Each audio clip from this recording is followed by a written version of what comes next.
Alright, so I don't know how well this will translate on the camera. Here are my pieces for the RDX.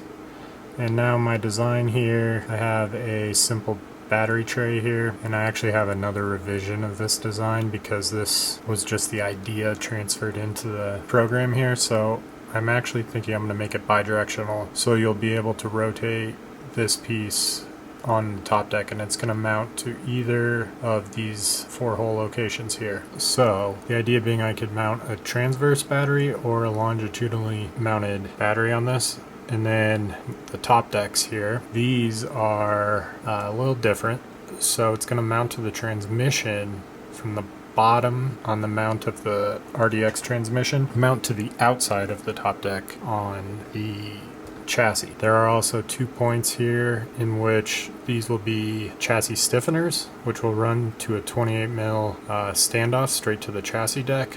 So those can be removed or taken out, just depending on how stiff you want the chassis to be. The top deck also has the kick out here for the servo and servo horn, so that doesn't interfere with anything. And then on the main deck here, if we take a look on the front toe block mount here, I'm still debating if I'm going to leave that and shorten the whole front end to make an overall lighter chassis. This has also gone through some revisions on my new design. This is the prototype file that got sent out. So the idea being this rear flex point where the standoffs in the upper battery mount, that will be 65mm off the top deck. Those will mount to these outside winglets on the chassis here to allow it to twist more from this point back, so from the rear transmission and battery tray back, so that battery will actually have leverage. And then that's why the top deck is in 2 pieces instead of making this a 1 piece with the cross brace. Each piece will be allowed to flex up to the front joint individually,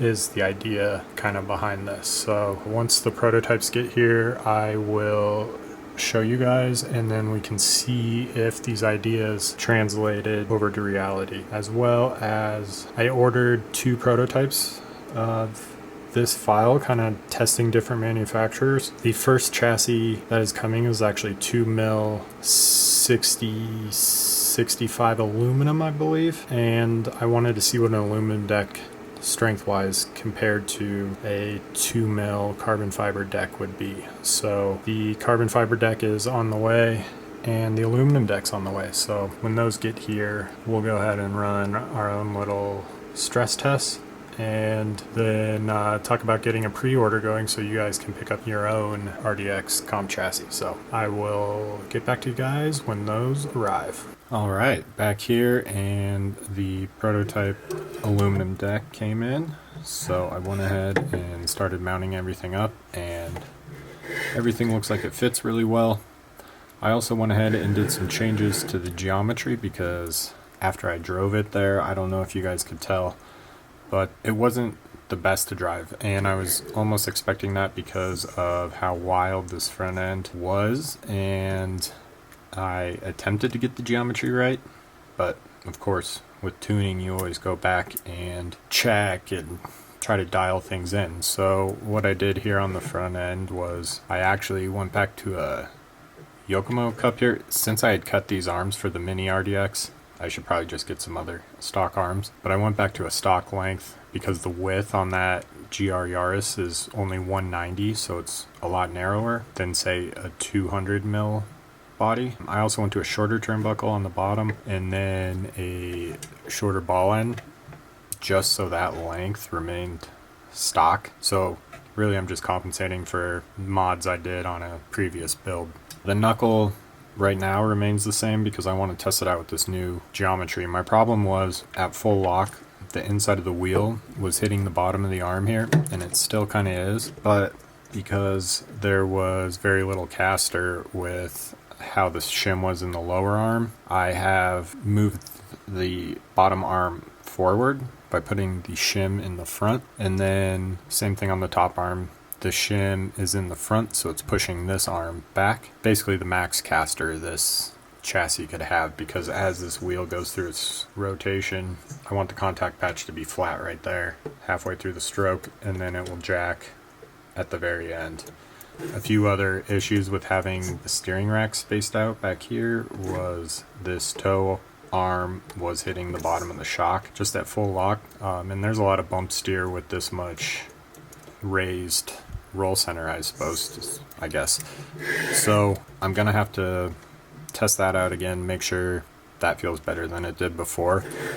Also on the shock tower, I went back down to a 2mm spacer because the shocks were too light, so it would just dive and then the wheels would hit the body. So I wanted a little more preload without having to put the collars all the way down on the shock. So this feels a lot more kind of natural, and it's really light, but it's still a lot of travel. And then on the rear, the other issue I found, I don't know if you could tell in the clip, but when I jumped it, the CDVs popped out because I had those Yokomo arms and they may have been just a little too long for those CDVs. So I went back to the RDX rear arm and it still feels like it's rolling. So that was a simple fix in the rear. And then now about this chassis, with this chassis, this is basically just some ideas before I get into a production model to see if these kind of thoughts and theories are efficient as far as production and driving the car, making a good product. So the top deck here is mounted to where the top of the battery holder normally mounts on the RDX, and it's actually mounted with a screw into it from below, just like a factory mounting position. And then the top deck comes out to these 28mm standoffs, and these you can take in and out just depending if you want the chassis to flex. And of course this is aluminum, it's not going to flex, it's going to bend. I have these cutouts back here where that high mount battery would mount, and that's because when this is produced in carbon, it will allow that rear end to twist. So you would have optional flex dampers, if you say, to increase or reduce torsion in the chassis. And then it mounts to the outside of the top deck here, giving it a wider mount. Kind of helps stability. It clears up the space in the center of the chassis here, so you're able to cleanly mount your electronics without having maybe the hassle of a center top deck. Say you're trying to set your endpoints or change your servo or get to your receiver. I like having this open area, and that's why on the Manta it was so wide. So that's going to remain. This battery tray I wasn't thrilled on, but it was just a quick piece to throw in the design to test height and how high I want the battery to mount. So with the new design, I actually am going to make it so you can mount the battery longitudinally or across the chassis with the single plate, but also having arms that support the battery on the outside. And then, you know, no one really wants to use a Velcro strap anymore, so I'm trying to think of how to use a silicone band that would go over the battery to secure it, but that's all in the thought process. And then along with that, I have ideas of making a transmission block that will raise the transmission up 2mm, and then also a steering brace that will mount directly on top of this RDX steering to stiffen up the front arm mount. So that's about it for this chassis. So I think I will go take this setup to the track just to drive it. I've never driven an aluminum deck, and it could be a plausible idea for the future. Just weight, and it's also budget friendly to produce in comparison to carbon fiber, which is expensive. It's an expensive material, it's expensive to machine. The end sense of making a product, it's going to be expensive to the consumer. So maybe having two options where I don't do a flex deck and I do a rigid aluminum deck. It kind of looks cool, and it could be like a bling factor polished aluminum chassis. So be sure to let me know what you guys think down in the comments of possible aluminum decks in the future compared to carbon fiber or even plastic, because that's an option. So just want to say thanks for watching, guys. I appreciate all the new viewers and all the comments. Try to respond to as many of those as I can. And do me a favor, hit that thumbs up if you like this content. Trying to be a little more educational this year and really sharing my theories and stuff. I'm not always the best at typing on forums, so this allows me to explain and kind of show my setups to the world. So thanks for watching. Like, comment, subscribe.